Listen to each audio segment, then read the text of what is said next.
Welcome back inside this week's edition of Trailblazer Weekly, live on CEC TV and SouthernUtahLive.com, where the women's swimming team is approaching its winter season. And today, we're pleased to have head coach Benjamin Ray joining us on the show. Coach, thanks for being here. Yeah, thanks for having me. It's always good to get to know our coaches and student athletes better, and that's really the reason for bringing you on the show today. And as we're excited for women's swimming and what that brings, another sport here to the university as you begin. You've had a few meets and whatnot already. We'll talk about those in just a minute, but you're getting ready to jump into the heart of your schedule, and we'll talk about that as well. But first, I want to ask you, whenever I bring coaches in, I like to ask questions like this. It's kind of a fun way to start off the interview, and you've had a few minutes to think about this at least, but what is your favorite memory in or around the swimming pool? I know you've been involved in swimming for a lot of years. You know, maybe it's a personal swimming accomplishment, maybe it's a coach, maybe you were at the Olympics once upon a time. What's your favorite memory in or around the swimming pool? You know, that's a tough question when you've been in it a long time, but I've probably got a few, but a couple that stick out in my mind. Actually, this last summer, I had one of my former swimmers who made the Olympic team for the U.S., Gunnar Bentz, and he was able to compete in the relays down in Rio. And so that was a lot of fun to kind of watch that and see a former athlete compete at that level and get an Olympic gold medal. But there's been a lot, you know, from coaching high school and being a state championship meets and seeing state champions and club meets across the country. So it's just been a lot of exciting times. Absolutely. Let's rewind now to a little more than a year and a half ago. It's March 2015. Dixie State has just announced its addition of women's swimming to its athletic program.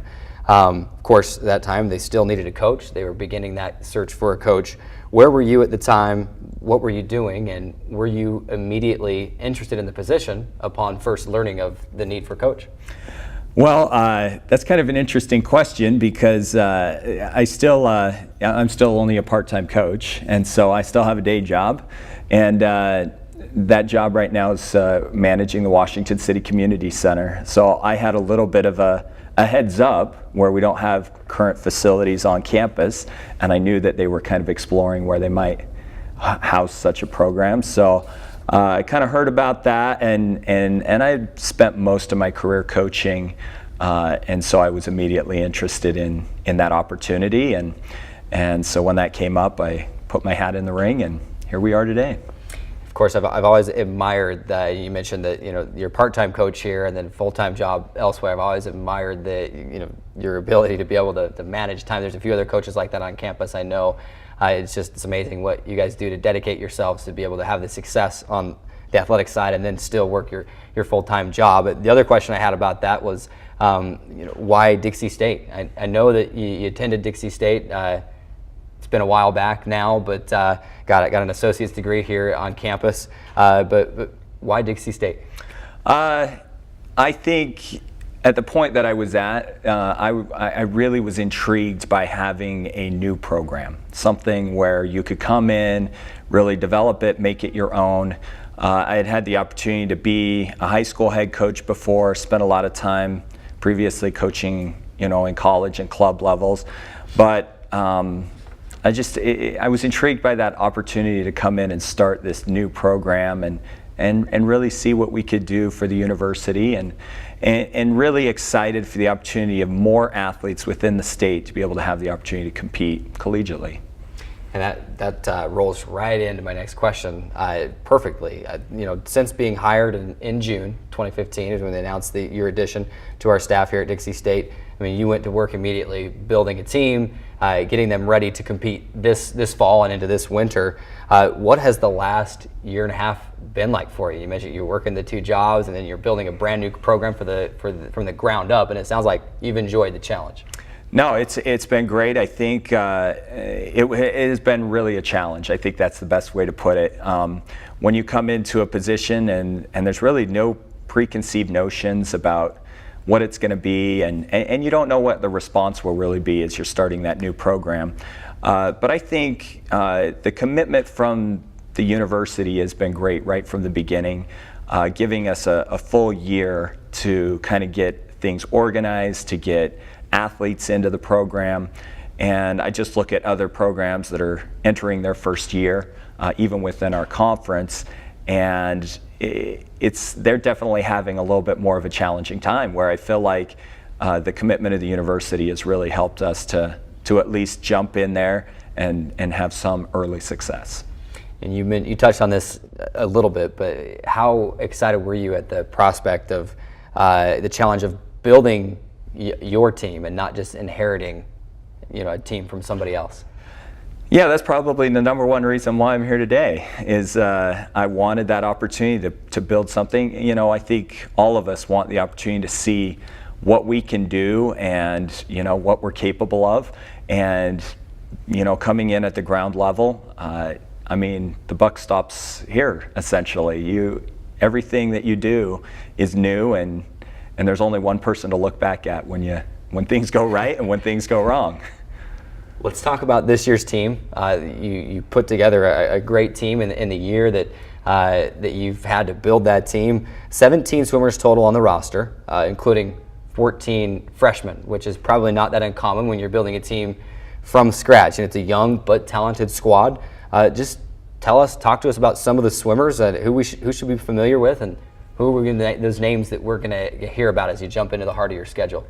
Yeah, it's been that's probably been the most challenging part, is to kind of make athletes familiar with the program and get them in. 17 is a big number of new athletes to be in a program without anybody to kind of show them the way. But some of the athletes that are coming along, it's always good to bring in a couple of transfers who maybe have a little bit of experience. So we have Phoebe James, who has come into our program, sprinter that came from BYU. I think that she will kind of lead that level of our competition. We brought in Anissa O'Connell from Western State, Colorado, and she's going to help us in the butterfly area. And then I've been really impressed with some of the younger freshmen. I think Audrey Parrish, coming out of Washington State, has really done well so far. Abby Graves out of Arizona. But certainly all the girls, I think, have stepped up to the challenge of building this new program, and I think we're going to see some really good things as we get into the heart of the season here. Now, for those not familiar with the conference that you're in the PCSC, or the Pacific Collegiate Swim Conference.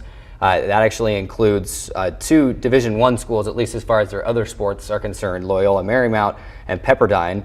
The conference looks like it's stacked and really should provide some hardy competition for your team in your first season.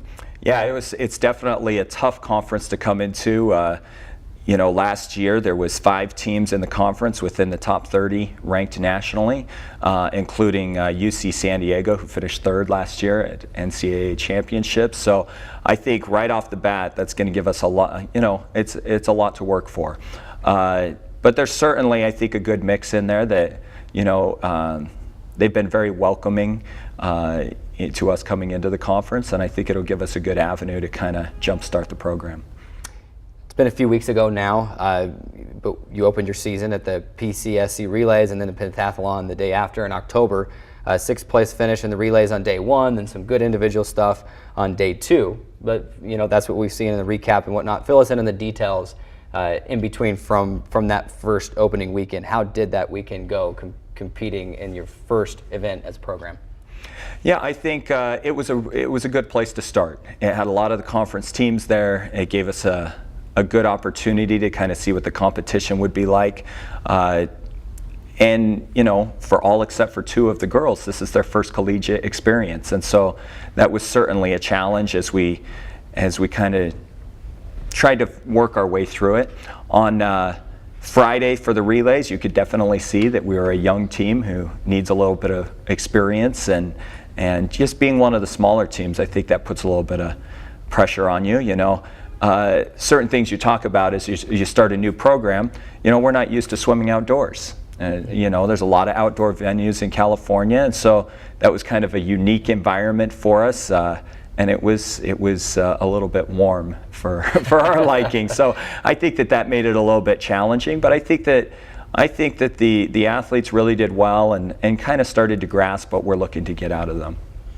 Well, thanks again, Coach. We really appreciate you stopping by the show today. We're excited again, like we said, for your inaugural season. really to jump in to those events. Of course, you head down to Phoenix next week, take on Arizona Christian in a dual meet there. We wish you the best of luck. Again, we thank you for stopping by. Before we let you go, and I was explaining a little bit of this to you before, we've got this Trailblazer Weekly hard hat. Kind of represents the hard work that the good folks here at CEC went through to build this great set for our interviews. We want you to sign it. Okay. You see that all the coaches there have signed that thing that we've had on the show so far this season. So just pick a spot, sign it, and kind of mark it with your sport by there, and we'll remember your interview here forever. So that's awesome. Thanks, Coach. Thank you. The women's swimming team, again, like we mentioned, heads to Phoenix next week for a dual meet with Arizona Christian on November 11th and 12th. It's time for our next break. When we come back, we'll take a look ahead at the next week in Trailblazer Athletics, as well as hear from men's soccer Medina brothers in our player profile feature. There's more Trailblazer Weekly after this.